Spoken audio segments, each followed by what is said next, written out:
Anticipatory action for drought in the Horn of Africa. A very warm welcome to you all from a slightly chilly Glasgow and COP26. My name is Emily Wilkinson. I'm a senior research fellow at ODI, and I'm speaking to you today from the Climate Change Conference. Welcome to you from wherever you're joining. I'm going to introduce the speakers shortly, but first wanted to give you a bit of an introduction to the topic and the session. We're going to be talking about anticipatory action today, which refers to actions that can be taken on the basis of a forecast of an extreme weather event, actions that will happen before a disaster occurs or before a crisis deepens, that can help to reduce the impacts of extreme weather on vulnerable communities, and actions which will require forward planning and some kind of prearranged finance. And we've seen a huge number of anticipatory action initiatives being implemented in recent years, all over the world and for different kinds of shocks and crises. And they have demonstrated that they can be extremely effective and can have an important impact in reducing, alleviating some of the worst effects of disasters. But really now is the time to consider whether this approach is going to become a core and intrinsic approach to dealing with climate extremes, which we will see more of and more frequent and more intense climate extremes in the future. And today we're going to be particularly talking about droughts in the Horn of Africa. So we need to sort of step up these initiatives, and that will so that they can become really critical to reducing impacts on the lives and livelihoods of vulnerable pastoralists and farmers in the Horn of Africa. There's interest now, I would say, as well, in looking at whether anticipatory action can help to strengthen resilience longer term and to break the cycle of protracted crisis in the Horn of Africa. But in order for that to happen, a critical concept to explore is the role of external agencies and their ability to act and to deliver useful information and services to pastoralists and farmers in this period of time, what we call a window of opportunity between a forecast and kind of the onset or deepening of drought and crisis. And this is critical because resources will be wasted if they cannot be utilized and deployed early enough for people to take decisive action about their crops, about their livestock in advance of an event. So we're going to be really looking at this window of opportunity and what it means to kind of act appropriately and in a timely fashion within that period of time. And look and ask the question really whether anticipatory action is going to kind of bring about a systemic shift in the way external agencies support pastoralists and farmers in preparing for and responding to extreme weather. So without further ado, let me introduce our first speaker, Dr. Polly Eriksson. Polly leads the research program on sustainable livelihood systems at the International Livestock Research Institute, ILRI. She has over 20 years of experience working on agricultural development, natural resource management, and global environmental change in developing countries. And Polly is going to talk to us about the problems of climate-related shocks and compounded with other risks and creating protracted and recurrent crises for pastoralists and farmers, and opportunities to break the cycle of crises. Please, Polly, go ahead. Thank you so much. Just let me share my screen. So good morning. I'm speaking to you from Nairobi, Kenya, where I am based. And I'm just going to speak to you for a few minutes about the context for anticipatory action in East Africa. The research program that I lead has worked for over a decade on supporting particularly the livelihoods and livestock of pastoral livestock keepers in the Horn of Africa. This map here on my introductory slide is just to give you a feel for why we focus on the Horn. And in a minute, you'll understand why we focus on livestock. So this is just an example of a recent FuseNet assessment. We are experiencing a drought currently in parts of the Horn of Africa, including Kenya, where I am. And this is just a map showing you the large numbers of people that are needing humanitarian assistance, and in some cases are at risk of death in the case of Somalia. So why do we focus on pastoralists? Well, they represent a truly interesting paradox. They are tremendously important in terms of economic benefits, but keeping livestock in these extensive dryland systems runs a very high risk. So up to 1/5 of the population of the 8 IGAD countries are pastoralists or agro-pastoralists. They produce anywhere from 30 to 80% of the agricultural GDP. Conversely, pastoralists belong to the poorest segment of IGAD populations.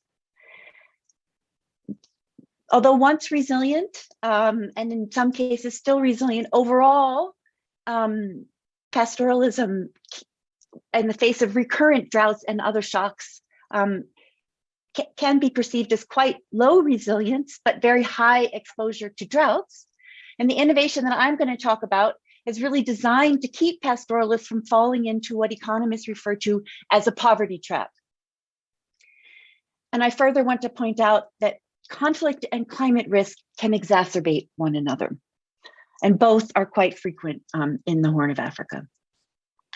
So I'm going to talk to you today about a very promising example of anticipatory action, which is called the Indexbased livestock insurance product that my colleagues and I have been working on, again, for more than a decade.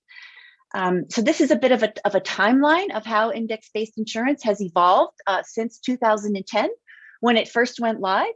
But I should say that there's a previous more than a decade worth of research in the late 90s and the first decade of this century, in which economists, social scientists, livestock keepers themselves were working on studies to understand how pastoralists manage risks.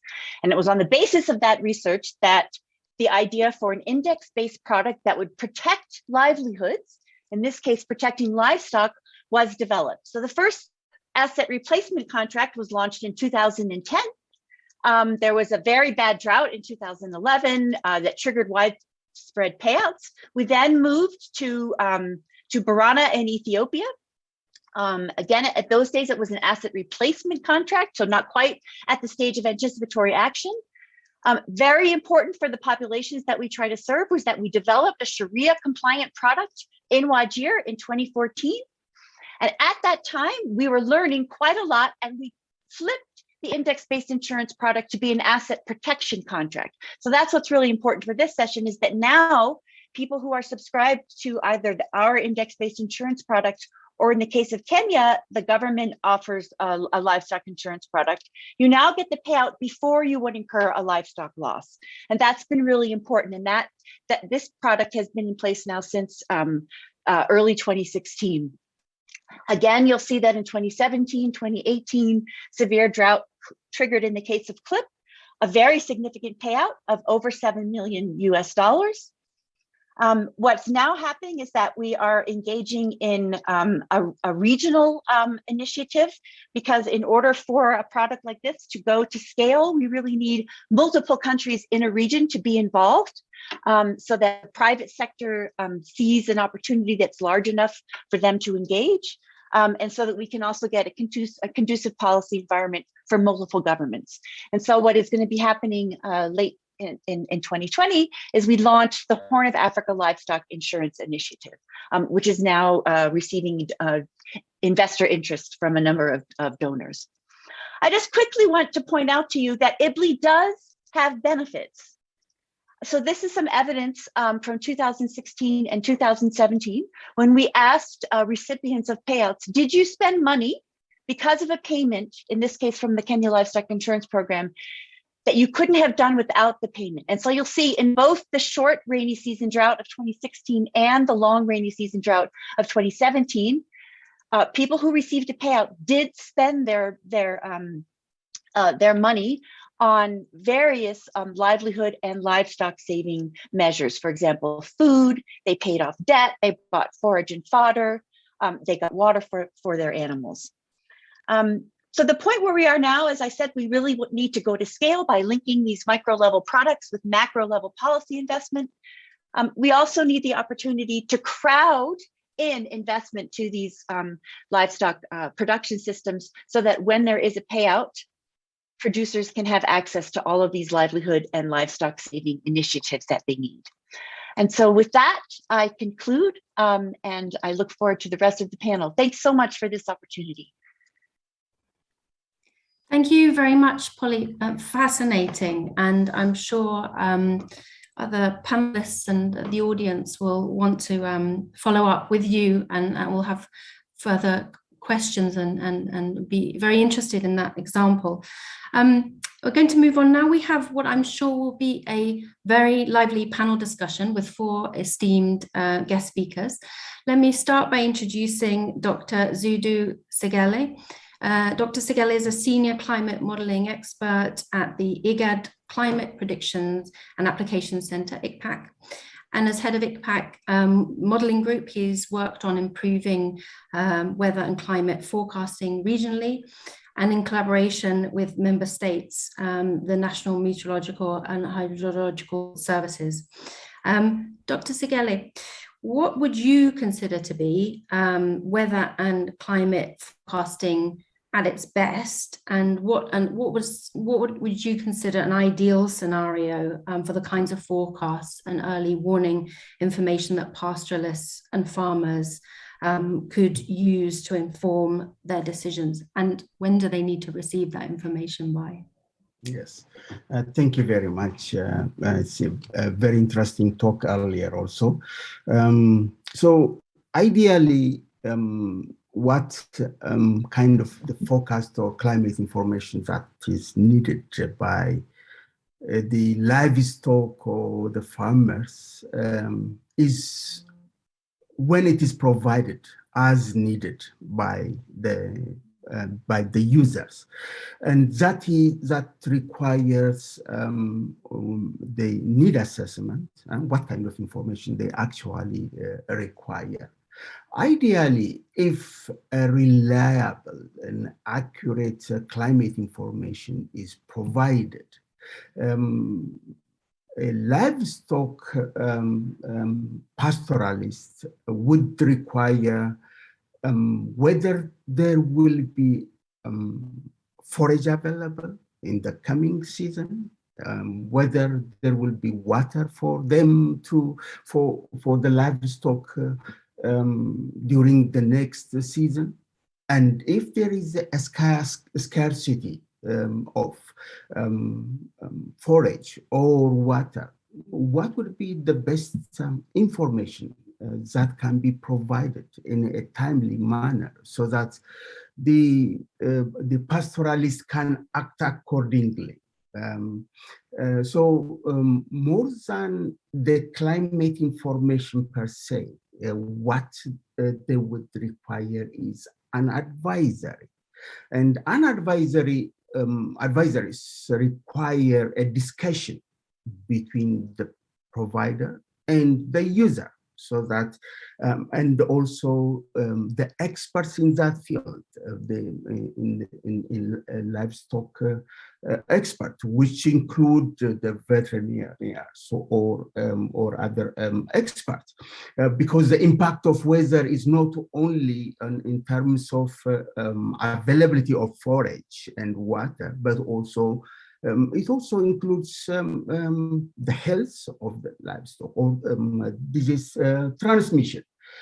The farmer also require similar information. They require climate information that allows them to make judgment as to when the farming to prepare the land, as to when to plant the crops, or what kind of crops are more feasible according to the predicted climate information. Some crops probably may require more water. So ideally, a deterministic, not of a probabilistic, but a deterministic, this kind of information, this kind of weather and climate, or this amount of rainfall would occur over this specific place. And for that, such kind of ideal advisory would be presented. And the lead time to provide that kind of information also is should consider the window that the pastoralists or the farmer would require in order to prepare to act upon that advisory. Usually it can be 2 months or 3 months or 1 month. And that kind of advisory and action also should be followed up further through monitoring. So this was what was anticipated. But what happened then? What kind of a follow-up action should be considered? So monitoring and short-term forecast also have to follow. However, in nature, we don't, especially when our lead time increases. So if we are forecasting the 2 months ahead forecast, the accuracy or the reliability actually is decreases, right? And forecasts are given in terms of probabilistic nature. And that probabilistic forecast also provide kind of uncertainty in what kind of actions should be taken. So the lead time is dependent on should allow the pastoralist or the farmers to take action in order to mitigate the impact or to get the best benefit out of that advisory. Thank you. Thank you very much.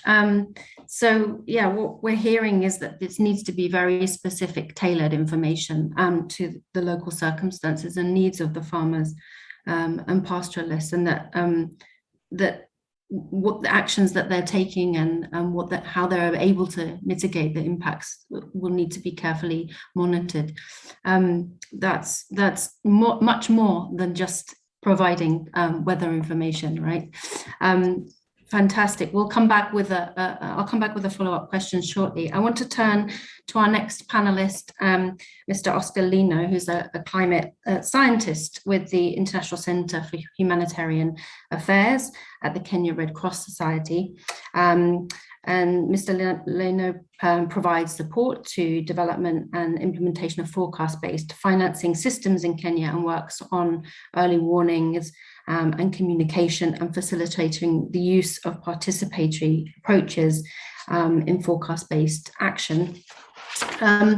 Mr. Lino, what do you think the challenges are of integrating this anticipatory action approach into existing early warning systems and government planning processes? How does it differ from what governments are doing already? Because it sounds a bit like preparedness. So the idea is not to be reinventing the wheel. What's critically different about anticipatory action for governments in the Horn of Africa, for the government of Kenya?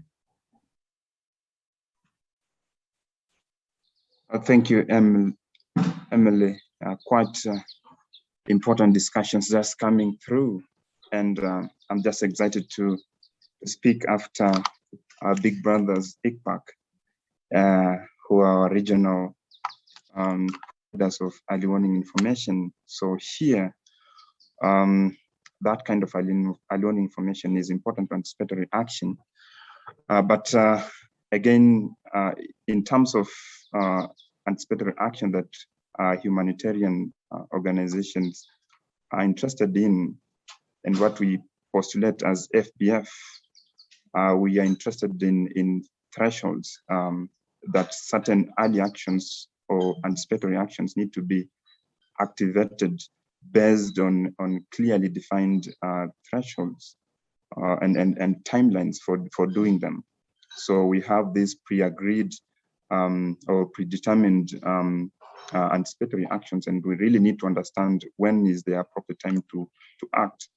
So we go into situations where we have to use early warning information from our early warning systems. So we have an early warning system for drought, and let me just speak on behalf of Kenya and what we've seen in Kenya at Kenya Red Cross, while we've been trying to integrate anticipatory action onto the already existing early warning information systems. So we have seen a couple of problems. One thing is that these thresholds that actually define an impact of drought in the case of drought, there are thresholds which are being operationally used by our national drought management authority. This is the national authority that actually gives us early warning information on drought. And they look at indicators. In this case, they look at vegetative condition index, they look at standard precipitation index, put together that information. But they have these thresholds which are not documented, and you have a conversation with them and try to understand, okay, you have these thresholds which actually represent, from practice, they represent drought conditions, but there is no documentation. And that one brings a risk. I mean, a risk in the sense that it might be subjective. We don't have an indication of really research backing up that kind of an operation. So if someone else comes in and really just complains about maybe that threshold not being representing the picture on ground, then there is likelihood of something changing. So we have undocumented thresholds or indicators. I mean, a threshold for indicators that you are using. There is also a challenge of this focus availability on real time. So it's a process. Drought monitoring in Kenya is a bit of a lengthy process. There are many considerations that are put in place, and this process by the way is not documented. So there are many physical indicators. There are indicators that really represent animal conditions, because in Kenya and in those areas where we see drought, livelihood activities include pastoralism. It's actually the main livelihood activity. So all those, I mean, the impact of drought have to be tracked in those livelihood activities, and that one takes a bit of time to use. We see early warning information arriving in a month. We get early warning information in after 1 week. So that one has some kind of a delay. We are a bit lucky that anyway, drought monitoring, I mean, indicators of drought have this time frame of up to 1 month. This is when you look at monthly data, this is when you can confidently follow up drought indications. But there is this kind of a lagged, early warning information arriving at with a lagged time. So we also have, again, those many indicators that are being looked at differently. So we look at the National Drought Management Authority in Kenya looks at convergence of all these drought indicators. We don't have a single indicator that really puts together all this, or most of, at least most of the indicators which speak the same to the same output. It would be useful to have a more robust one single indicator of drought, rather than having this several and looking at convergence. You might find one that maybe probably it's telling the correct information, but at that time you look at many others giving a bit of divergent information. But because most of them give convergent information, you tend to pick on what the several indicators are telling. So there's no scaling, like waiting to see that probably these ones give, okay, one indicator gives most of, a better representation of what's on ground and all that. So we have those kind of limitations. We again also have a challenge of some focused information not really having been integrated, like the community of practice. We have these farmers, the pastoralists, not having understood some of these indicators. For example, standardized precipitation index. You give these are the things that from practice they give an indication of drought. But if that is included in a flood, in a drought early warning bulletin, actually explaining it to a pastoralist is a process, because there might be tendency of not being trusted. Again, we have low resolution information. You find this early warning information. Well, in Kenya, let me briefly say this, that we have the national demarcation, and you also have this county, they are the sub-national demarcations. So it's a county, and it's a vast area, and you have one focus for the whole county, but you might find that drought impacts are not felt across the county similarly. So there still needs to do some granulation of that data, so that you understand in a certain county the areas which you expect drought, some areas not so much impact. So when you are integrating anticipatory action, you tend to budget for the whole county or the whole population.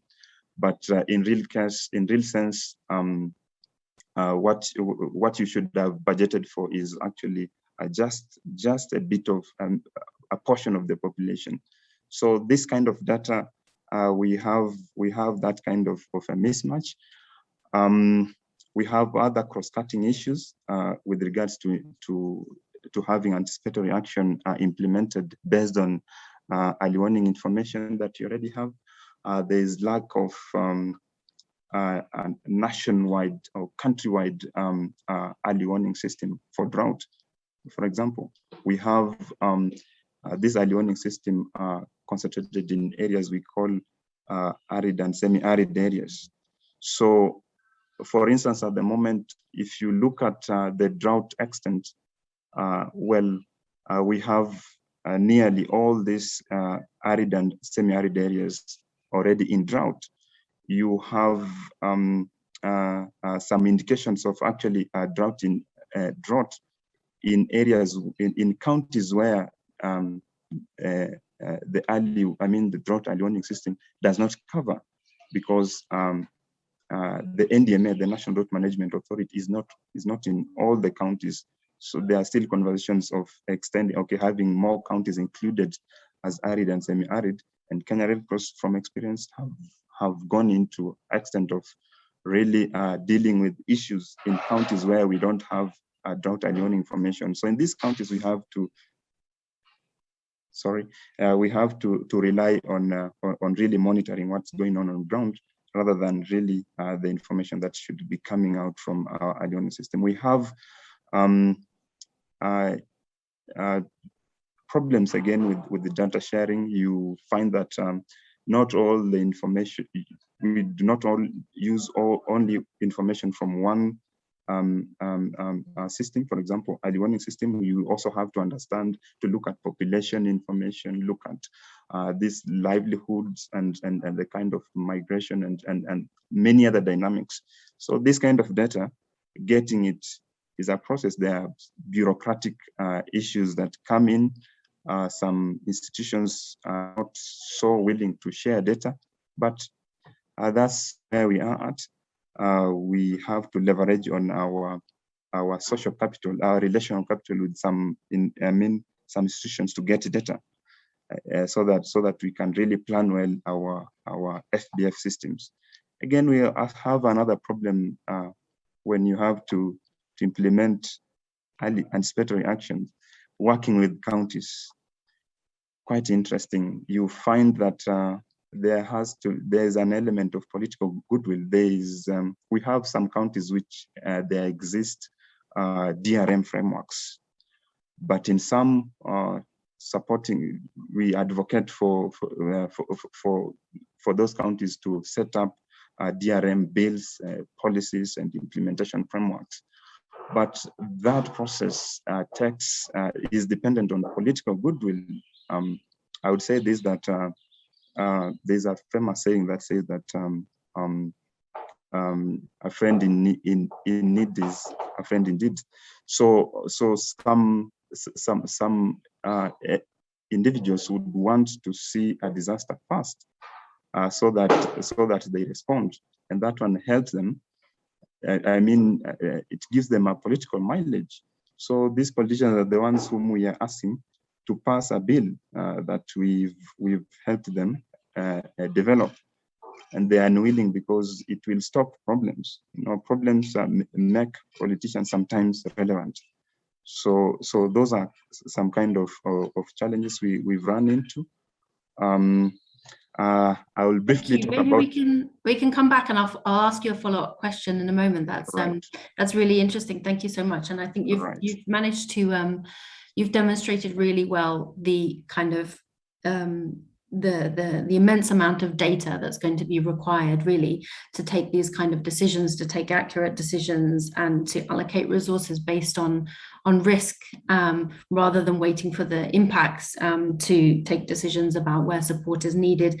And I think it's really interesting then looking at the kind of political or the appetite of local governments to take action in that way as well. And I think there's a lot more work to be done, I think, to working with local authorities on anticipatory action. I'll come back with a follow-up question shortly. Thank you, Oscar.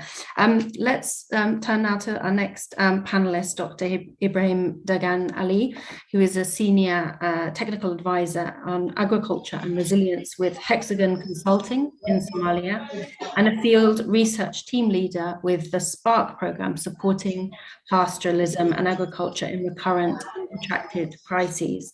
And Dr. Ibrahim has served as a senior advisor to the State Minister of the Ministry of Environment and Climate Change of the Federal Government of Somalia, and is also an author on a new issue brief on the role of anticipatory action in Somalia, with insights from a longitudinal study on windows of opportunity for anticipatory action, which is quite innovative research. And I encourage participants in this meeting to look at that issue brief. But Ibrahim, I wanted to ask you some questions about how pastoralists themselves are responding to more extreme, frequent shocks, and in the context of limited government assistance. So where there may be a lot of this sort of support and early warning systems that we've been talking about already so far may not be kind of fully in place. What can people do themselves, and what do you see them doing already in responding to climate variability and more frequent, more intense shocks? Thank you very much, Emily, for having me. I'm grateful to be here with you this morning. Let me, before I answer, let me take back some historical context in Somalia's drought situations or shocks, climate-related shocks. As you pointed out clearly, that in Somalia, it's a very fragile ecosystem. It's a semi-arid and arid areas largely, and it has been experiencing different crises or shocks, droughts, floods, desert locust control, COVID-19, and other climate conflict, climate-related conflict. In the absence of a strong government, since the country has been in a civil war, and the government is trying to now to put its institutions in a capacitating positions. The drought or the climate change effects have been well pronounced in Somalia. Before 1991 civil war, the droughts used to happen, but they were far apart. Let me put it in this way. It was every 10 years we experienced it. As I remember, the first historical drought was 1964, and we used to call the spaghetti drought, if I try to put it in how Somalis used to translate, because there was nothing to eat, and they have to rely on imports of the outside goods like spaghetti or rice, which were unreachable to the most of the people. The next happened in 1974. It's called the long tail drought, and it continued that. But after 1994 and beyond, especially the last 10 years, there has been a multiple shocks, multiple crises. Just last year, there was in Somalia, there was drought, there were floods, there were desert locust control, there was climate-related or conflict or resource-based crisis, there was COVID-19. You can imagine a country which is recovering from crisis, political crisis or civil war, facing the magnitude of those. So the people, 2011 was the worst drought, and it has claimed 260,000 Somali lives and created more than 2.5 displaced people who sought refuge to the urban areas. So the crisis of there are multiple crises, and that has caused people losing their livelihoods, livelihood assets, shedding their livelihood resources, and since then, the drought has become short frequency, became shorter and shorter. And that has depleted the capacity of the pastoralists, the farmers, the agro-pastoralists to recover immediately. Despite the fact for the last 20 years, the humanitarian agency has been spending minimum $1 billion US to respond to those crises in Somalia. One example is that in one of the regions in Somalia, and most of other regions in the riverine areas, there was a floods going on, and other in the hinterland, there was drought going on, and plus that the locust. So the government was limited to respond, but the international community have been kind and saved lives and livelihoods. Nevertheless, people do not have the capacity to respond, but they have taken some steps like buying or storing some kind of food, constructing the barricades or what you call water storage systems. They were able to sell their livestock while they are still healthy and strong and can command good prices.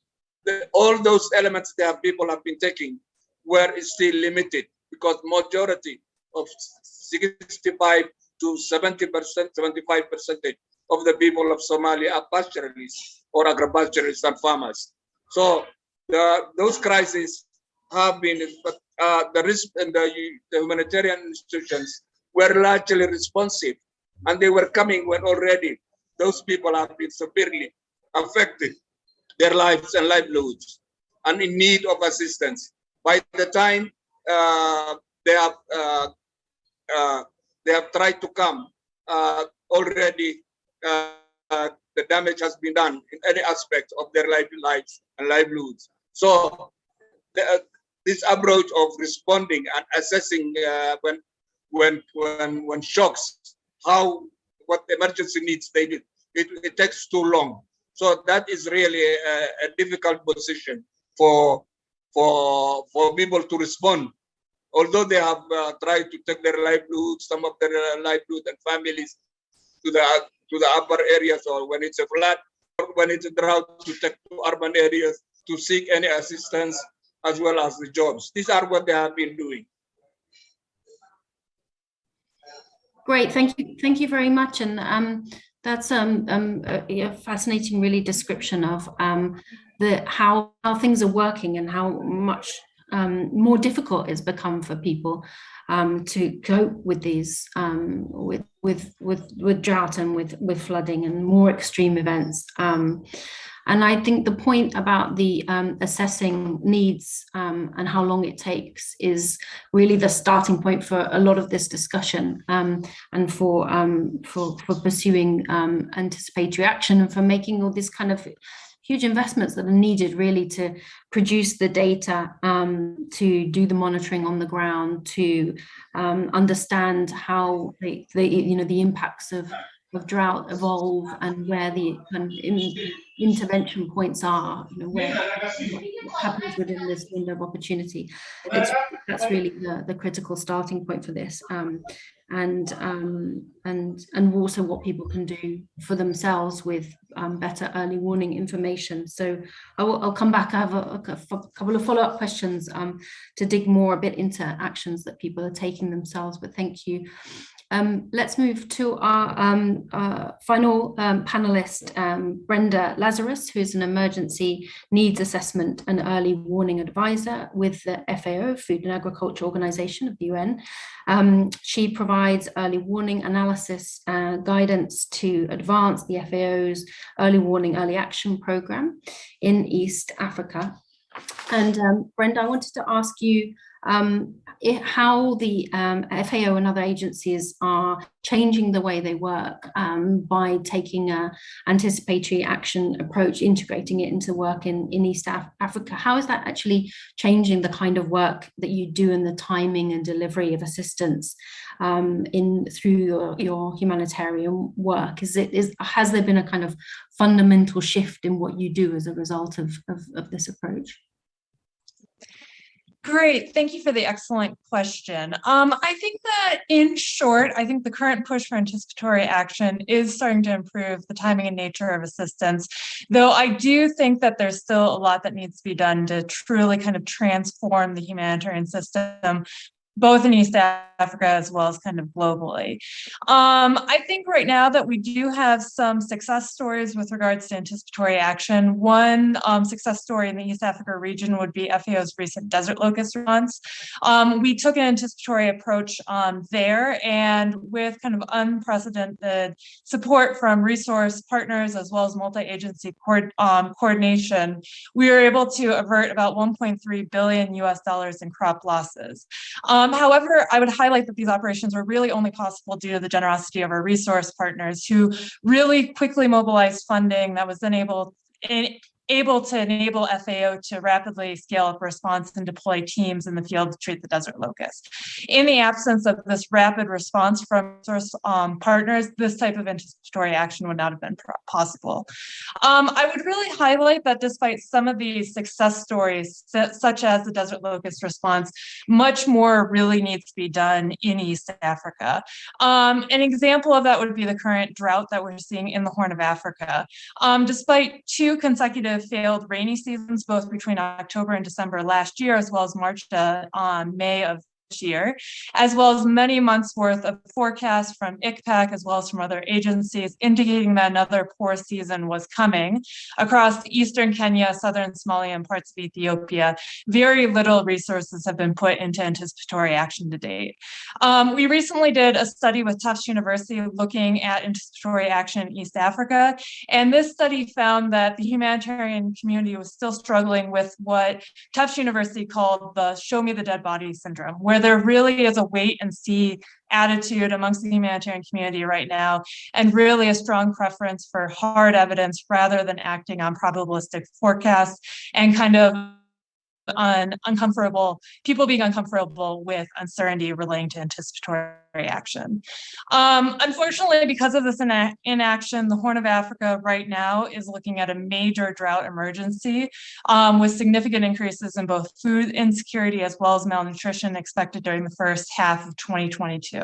I think had the anticipatory action system in East Africa, both with the UN systems, with governments, NGOs, if it had worked as is intended, I think the outlook would have been much better than where we are right now. I would highlight that I think that there's numerous issues that we need to resolve to truly institutionalize anticipatory action in the region. These include, but are not limited to, improved contingency planning, more flexible and predictable funding for anticipatory action, and better linkages between early warning messaging and early actions. I think on this last point, the study that we did with Tufts University recently really found that it wasn't due to a lack of early warning information in East Africa. We really do have a lot of data. We know when droughts are coming. Unfortunately, those forecasts are not currently being well linked to early actions. And so because of that, decision makers don't know how to interpret that information and then aren't able to act. I would also really highlight that we need to move from some of these small pilot projects that we're seeing right now to a fully upscaled and institutionalized approach within the region. I think that we can no longer continue to expect large scale results from only small scale investments. And I think that recent initiatives such as OCHA's SURF's anticipatory action pilots are really good steps in the right direction. Through the SURF anticipatory action pilots, they developed pre-agreed interagency action plans, linked them to substantial financial resources. So this was really good, but I think that this is really kind of just a first step and much more needs to be done. So I guess maybe to summarize my response, I think, yes, we are making progress in changing the timing and nature of assistance through anticipatory action, but I think we're still very much at the early stages of this approach, and much more needs to be done to fully institutionalize and upscale anticipatory action in East Africa and globally.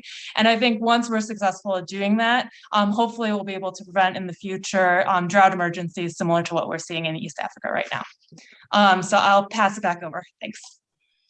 Thank you very much, and thanks for the call to action there to really get behind anticipatory action and to really sort of scale up this kind of assistance. And I think what I'm taking from a lot of the comments here from the panel is that it's actually prompting greater kind of coordination and involvement of lots of different stakeholders, multiple actors, because of the need to use different sources of data to take decisions under uncertainty, and that it's really required a lot of kind of integration between in particular the humanitarian actors and local actors and governments, which is something that has not always been the case with humanitarian action. So I think that's a really important progressive step.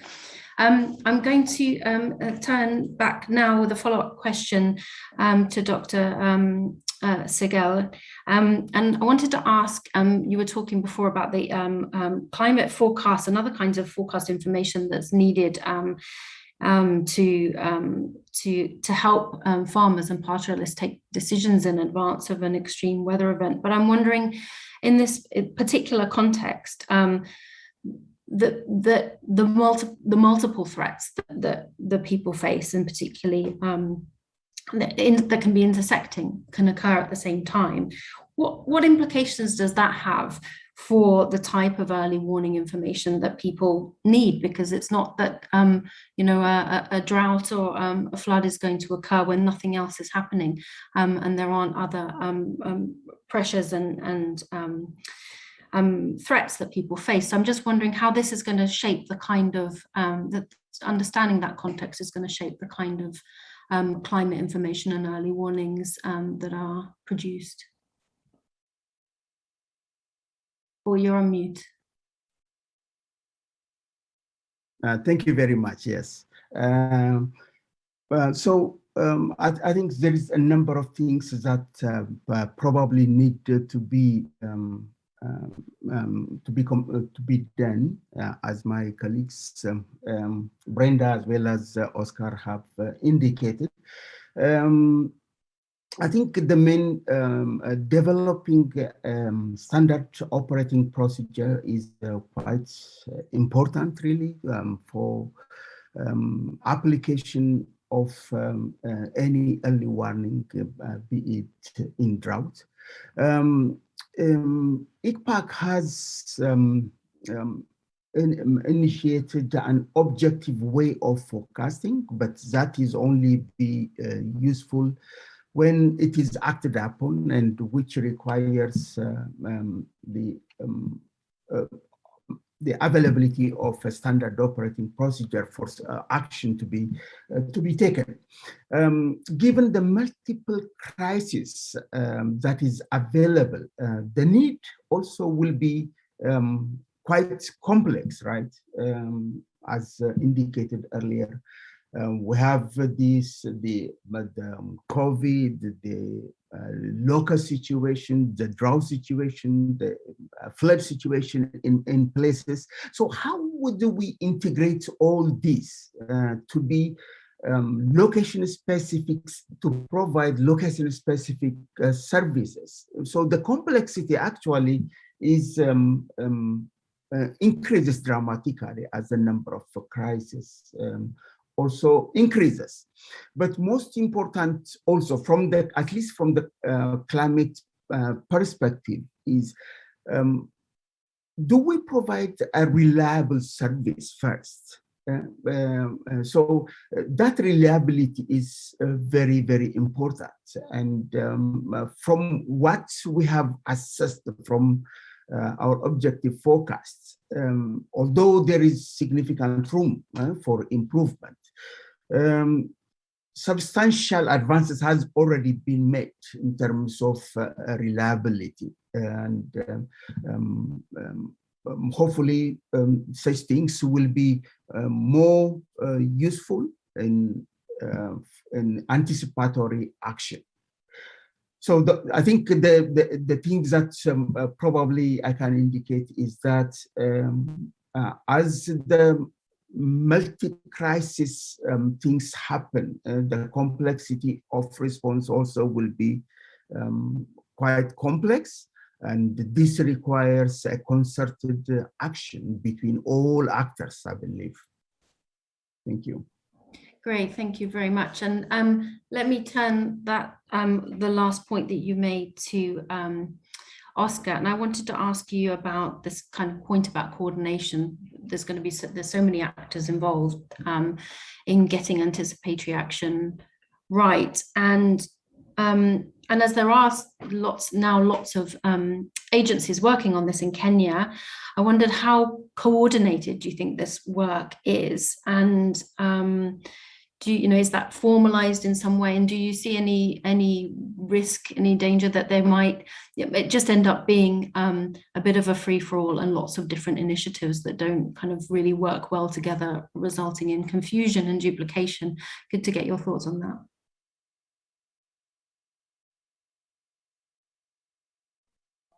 Thank you, Emily. Just yeah, over the coordination, it's interesting that again in Kenya we have those two levels of governments. You have the national one and the county, like the local governments. We have 47 in different county in Kenya. So those the local governments are the smallest units where disaster operations actually are institutionalized. And this means that we have also a platform where there's that kind of, where there's interactions. So that platform brings about partners.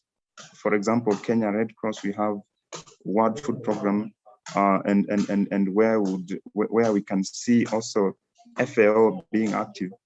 They become part of that platform. We have that national government represented at that platform. We have the county government itself represented. So here we have disaster issues discussed, and even to the extent of the risk of an impending disaster coming about. You have that kind of sharing. So all these guys, where there's a bit of well coordination, we do not have all these structures. In all these counties, we don't have similar kind of coordination.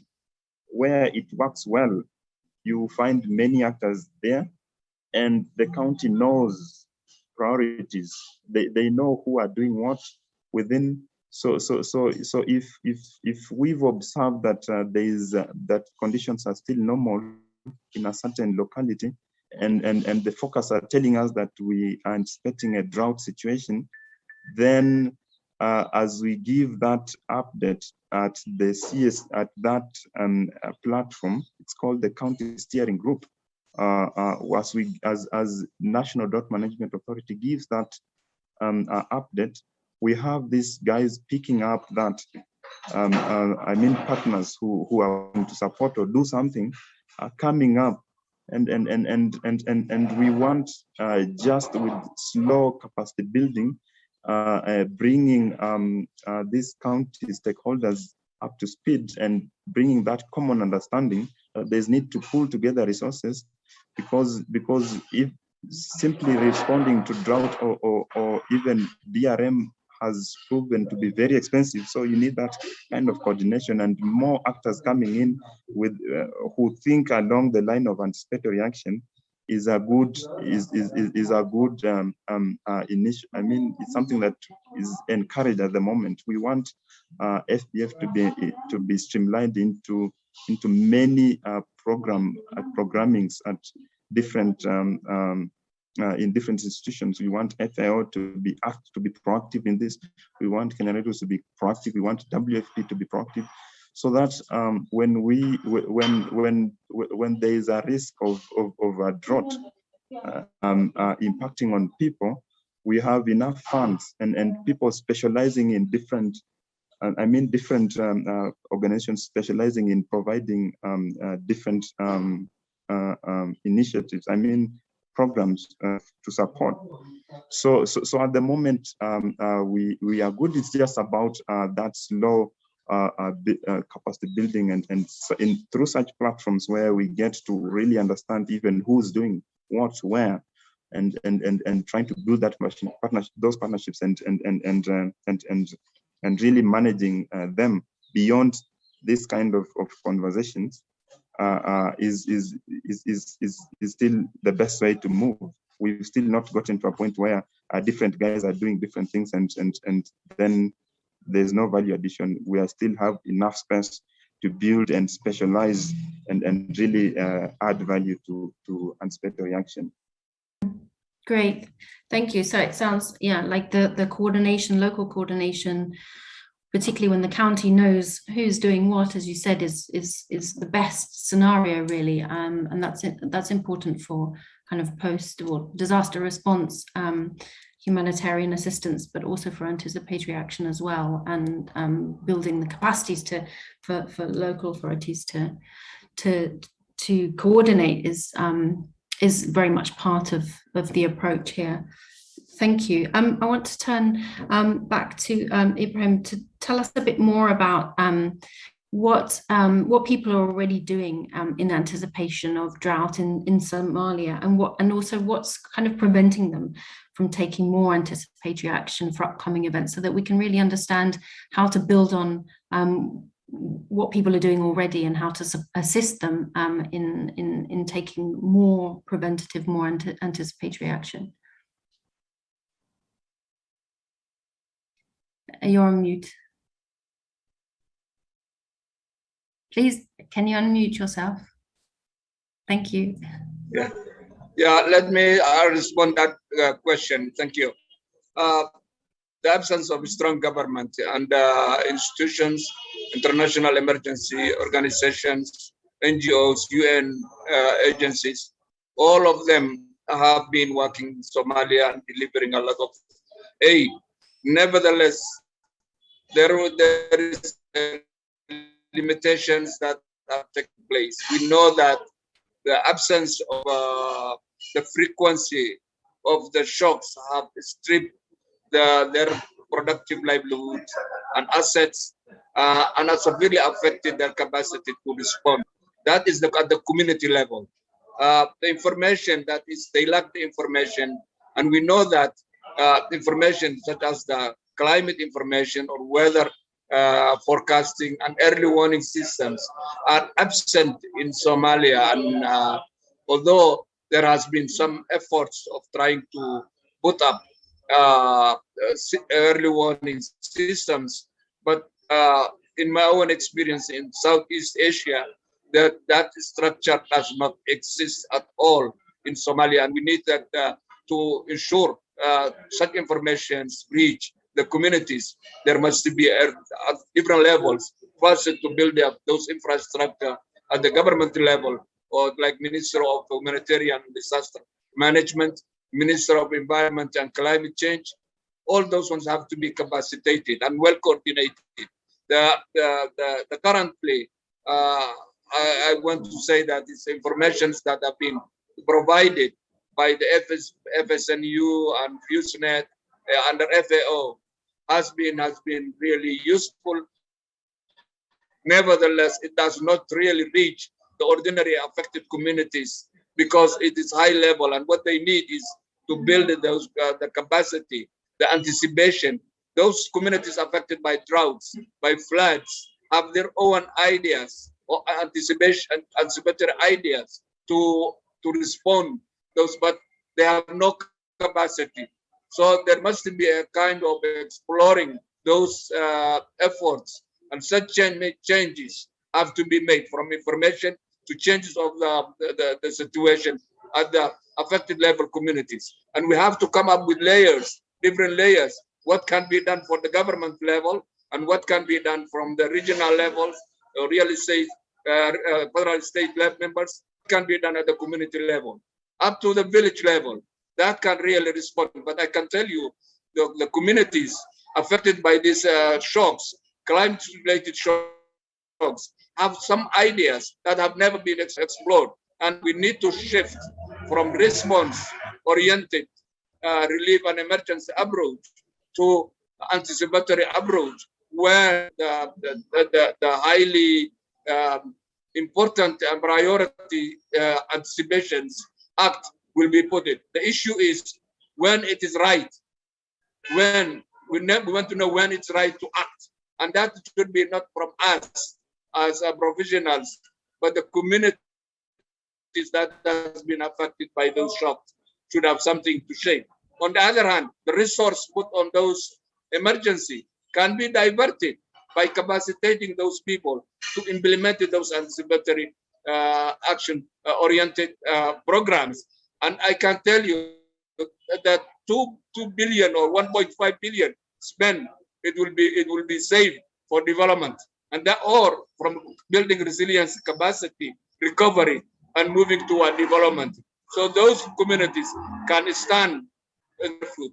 What is limiting is that, as you mentioned, is the lack of coordination, is the lack of strategy, both at the national level, because anticipatory approach should be part and parcel with the national development programs of all the Horn of African countries, whereby policies that are favorable policies can be put up within the national policy framework on anticipatory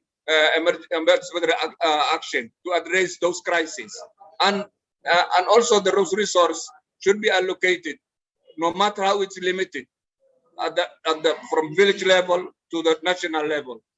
Other issues is that we need to support the coping strategies of those communities and build their capacity. Another one, we need to have to avoid duplicating effectively and efficiently addressing on these shocks. We know that it's cash forward, the cap voucher, those are useful, but sometimes they create what you call humanitarian emergency dependency, rather than we need to build anticipatory action-oriented assistance to the communities. And this systematic approach and shift will have some significant aspect. We also need to prepare the communities, disaster preparedness, and be able and enable them to have their own agenda. That agenda should be supported. Sometimes the food aids and others are diverted to others, so that could be also avoided. Financial allocations, I mentioned that one, is a very critical issue, and it has to be some kind of these programs in the development, humanitarian emergency programs, resiliency programs, and should be programmed with anticipatory action approach. Thank you so much. There's many very good points that you made there. I will try and summarize, but I think that the emphasis that you're putting on building capacities across different levels and supporting communities, their own strategies so that they can stand on their own feet, as you put it, I think is really critical to this and makes it so much more important to be looking at the capacities that need to be in place so that anticipatory action can be taken. So we're not just focusing on what those actions are and making sure that they're delivered in a timely way, but actually setting up the kind of the infrastructure, I think you said, at the national and community level, so that those they're able to take the actions which they think are important.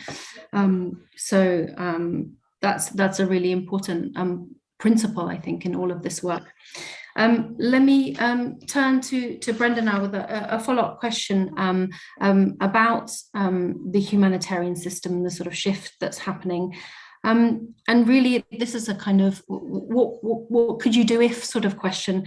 What kind of assistance do you think, if it could be delivered earlier on a large scale, would make a big difference? If money was no object, what would you be doing differently, or what would you be doing more of in advance of a drought? Great, thank you. Great. Whoops. Oh no, yeah, okay, great. No, so I guess maybe I'm going to talk a little bit kind of with a focus on both food security as well as kind of safeguarding rural livelihoods, because that's very much kind of the focus of FAO's work. And the reason why I think we're very much kind of focused on rural livelihoods is because with the reliance on weather as well as climate, the agricultural sector is particularly vulnerable to these increased frequency and severity of weather-related and climate-induced events. So what exactly would I want to see kind of scaled up? I think this really kind of depends on the livelihood zone that we're talking about. I think in certain contexts, I think we would very much kind of want to be upscaling input support as well as water management and good agricultural practices. I think that this could be things including stress-tolerant seed varieties, animal feed and supplements in advance of a drought, rehabilitation of water points, things of that sort.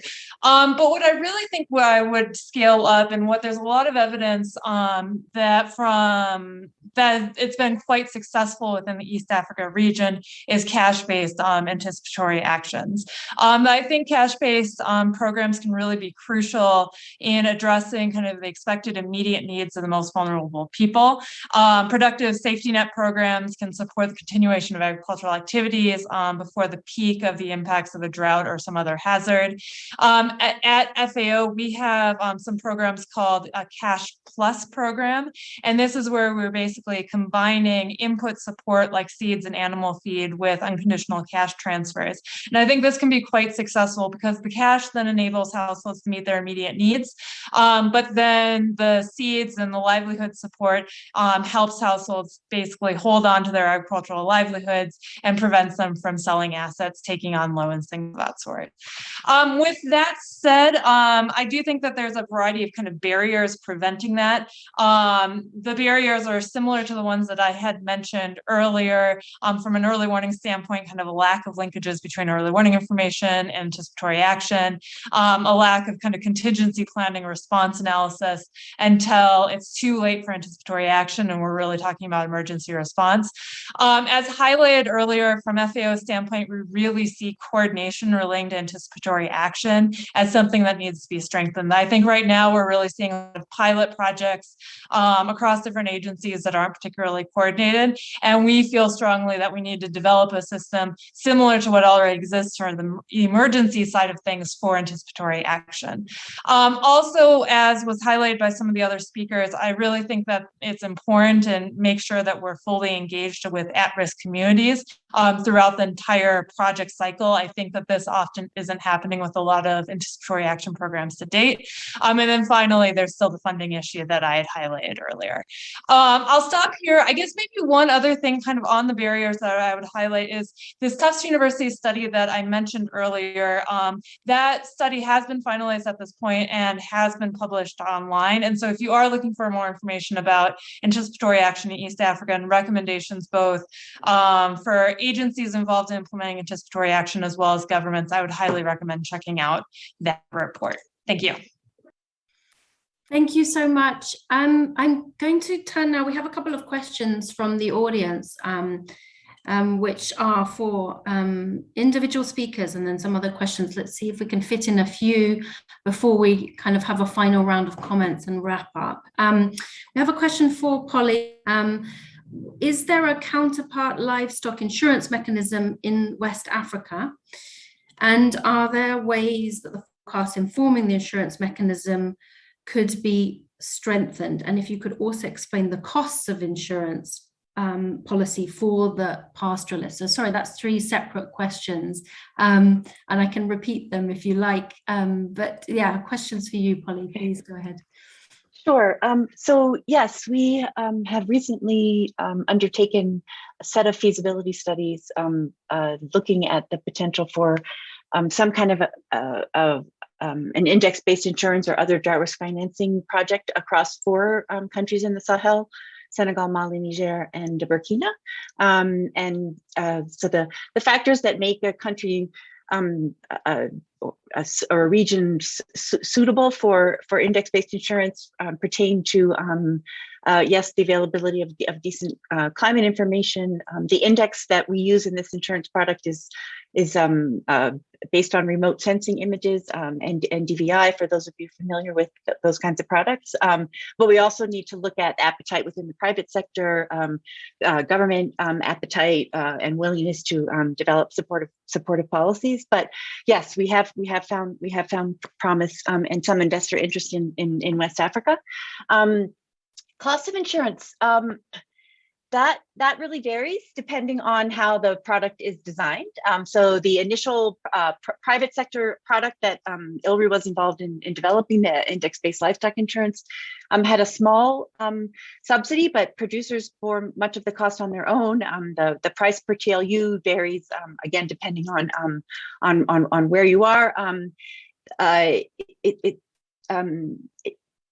The CLIP, Kenya Livestock Insurance product, initially was free to producers, but that has gotten a lot of criticism, and so they're dropping that subsidy now. I think that the general feeling is that because you need to engage the private sector, you need a product that the private sector will market and invest in for these kinds of initiatives to go to scale.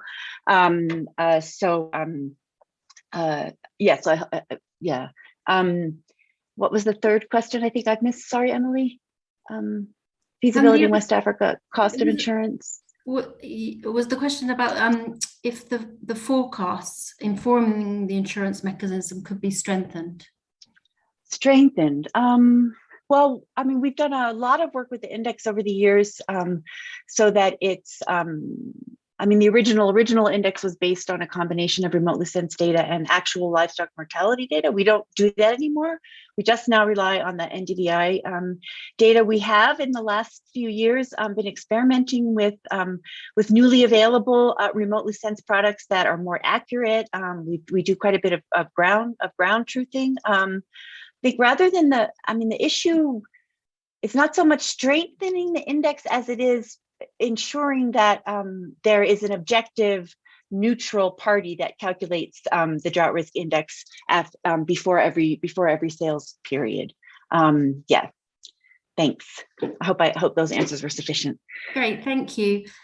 We have a question for anyone who would like to respond from the audience to hear about efforts to connect with local or indigenous knowledge and adaptive capacity to jointly develop localized early warnings and advisories, given that pastoralists in the drylands do have a history of managing and responding to climate extremes and uncertainties. I wonder if any of the panel has examples of that, of trying to join up with and work with indigenous knowledge on and that action that is already being taken by pastoralists. Please go ahead, anyone. Oscar, yes. Yes, thanks, Emily. So we've seen this in the current season when we received forecast from our national disaster, national met service producers, and what happened is we would look at some aspects of the season, for example, onsets and cessations. And you find that in some areas, the models were not even picking out onsets. So before, as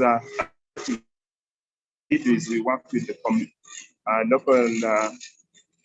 local experts to see what are the local indications for drought in the season, so that the kind of advisories that we generated by the end of the day were consensus information from both local experts and the scientific focus. So we did a consensus and then created scenarios for the possible hazards in the season. So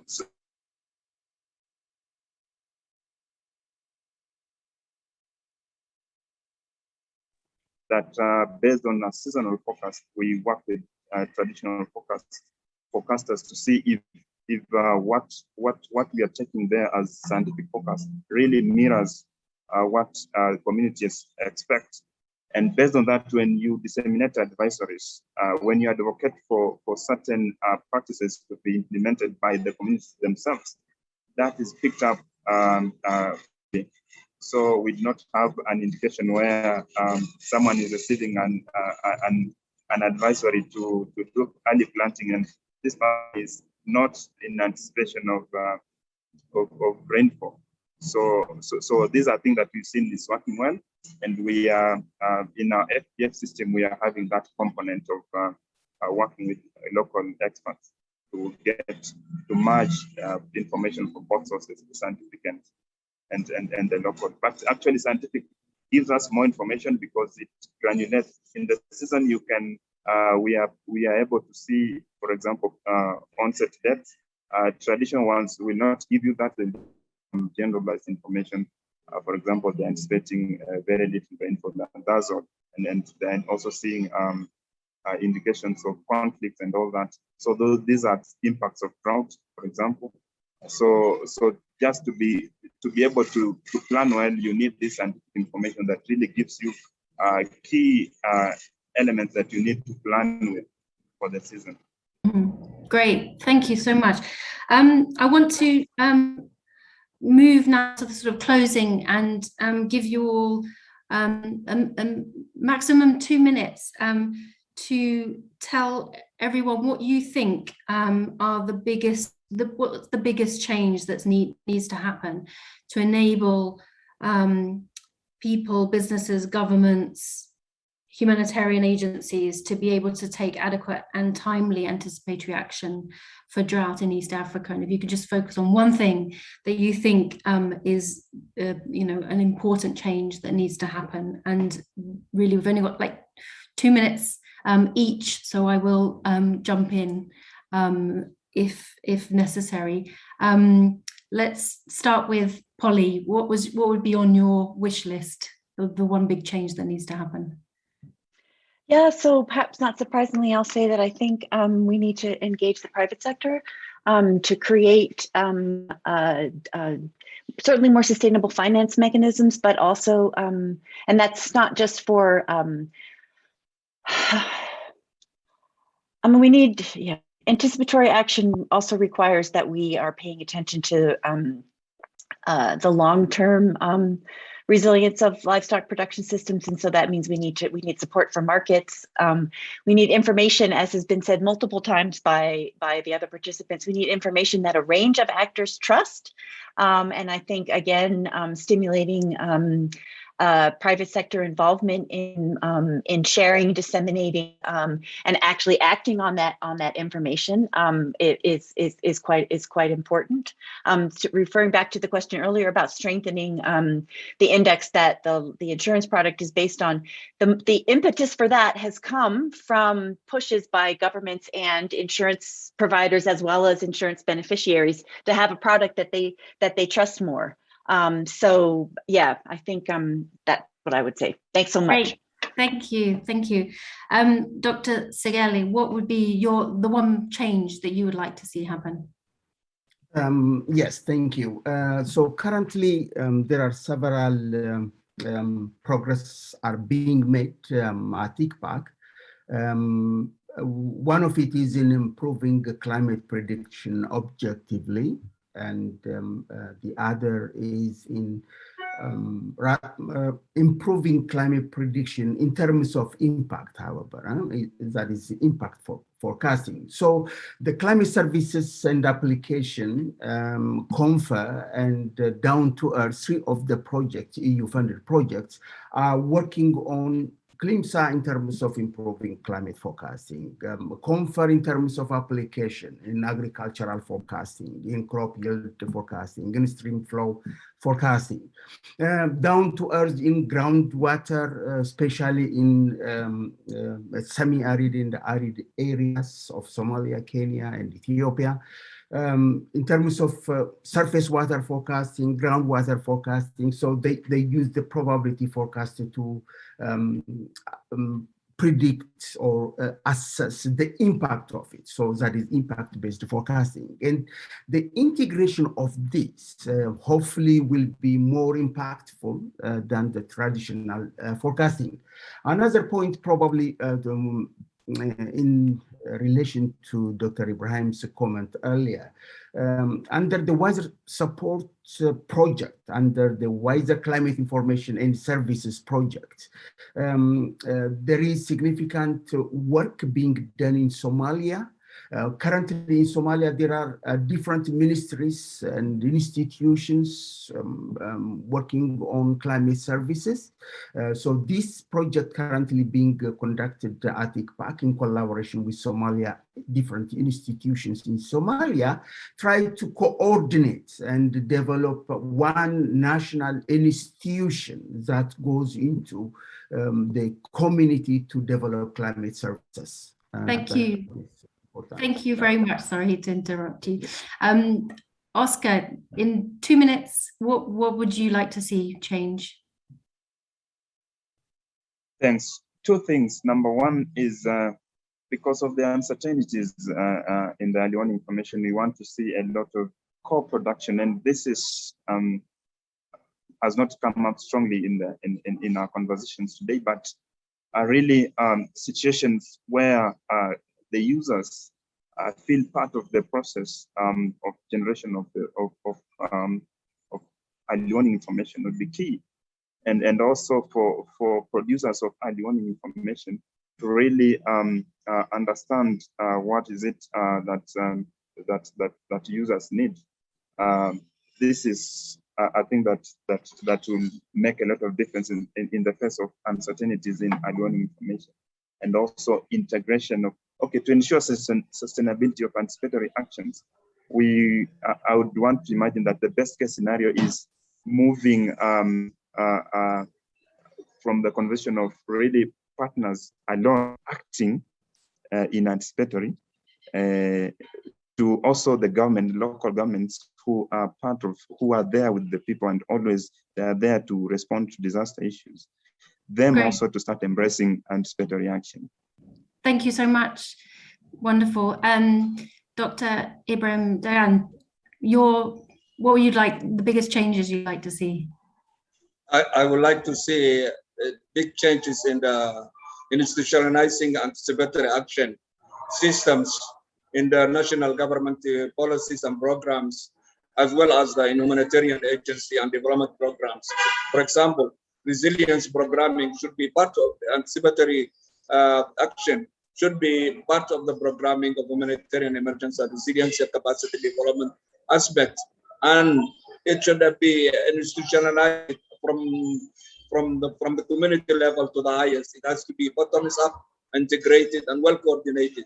The current systems where emergency response oriented systems are not really serving the interest of the affected communities, but we should rely also, they have knowledge, they have information that are community based, that are traditional, and it has to be used for forecasting, for early warning, for disaster preparedness. The currently highly sophisticated modern modeling weather systems have to be institutionalized at low level, community friendly systems that can serve the interests of the affected communities, as well as the capacitating the government itself and institutions. I would like to have that information have to be reached both ways and move and create changes to address the crisis of shocks. Thank you very much. Thank you. Sorry to cut you off. Less than 2 minutes, Brenda. The biggest change you would like to see. My answer can be quick. So I think that the next step is, I think that we need to improve coordination systems so that we have systems in place for anticipatory action that are similar to the systems we currently have in place for emergencies. And I think that if we then have better systems and processes in place for anticipatory action, from the triggering all the way through to project implementation and accountability, I think that would probably also increase resource partners' confidence in funding anticipatory action, because there'd be less confusion, less different organizations doing their own thing. And so I really see improved coordination systems as the next step. Over. Great, thank you so much. Thanks for being really brief there. And we're going to get cut off in 1 minute. So I just want to thank everyone so much for your wonderful contributions. It's been an in-depth and really interesting discussion. And I appreciate very much all the experience and knowledge that you can bring to this, what I think is it's a new area, but really there's lots of very good ideas and experience to move ahead with. So I hope the things that you have just mentioned do come to fruition, and we will certainly be pushing for that from our side and continue to do work through the SPARK program to help improve our understanding of anticipatory action in the Horn of Africa. Thanks very much to everybody and all the participants. I think we'll get cut off in a minute, and just to let you know that this is going to be, this has been live streamed and will be available to watch afterwards if you or any of your colleagues wasn't able to take part and missed it. We'll have more work coming up, and I think there'll be more research and certainly more initiatives and being developed to advance anticipatory action in the Horn of Africa and elsewhere, because it seems to be an approach that is working well for humanitarian agencies and really beginning to build and strengthen some of the collaboration, which is so important. So thank you all very much. It was a pleasure to host this meeting today, and hopefully the outcomes of COP26 will be successful, and we'll be able to continue this work with the support of the climate change community and everybody working across the sort of climate humanitarian spectrum. So thanks a lot, and hope to see you again in other events or organized by Resilience Hub. Thank you. Bye. Thank you. Goodbye. Thank you. Thanks. Bye. Bye bye.